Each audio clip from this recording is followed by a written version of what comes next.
Нанасяне на перлоакрилат върху пастело-релефна боя.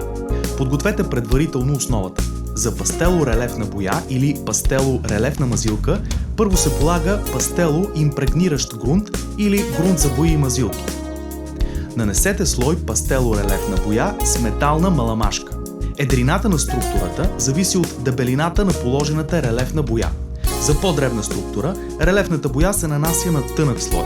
За постигане на по-заоблена структура, боята се разрежда с вода от 2 до 6%. Преди да изсъхне слоя пастело-релефна боя, оформете структурата с едропорест валяк.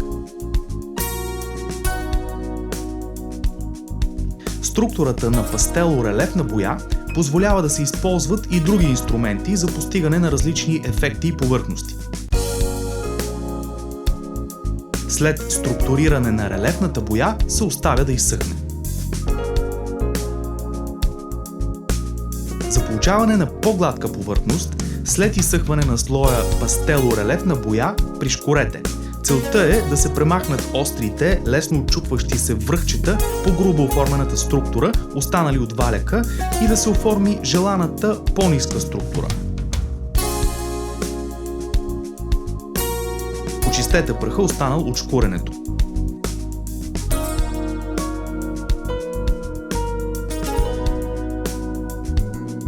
Нанесете перлоакрилат в един или два слоя. Пастело-перлоакрилат е фабрично приготвен продукт на акрилна основа за вътрешно и външно боядисване. Предлага се в 10 цвята по каталог. Крайният ефект на покритието може да бъде в различни цветове и нюанси, в зависимост от избрания от каталога цвят на перлоакрилат.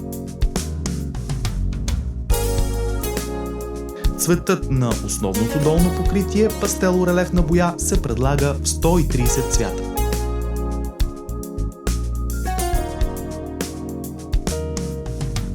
Перлоакрилат е продукт с много добра покривност, устойчив на миене и триене, покривност от 8 до 12 квадратни метра на килограм.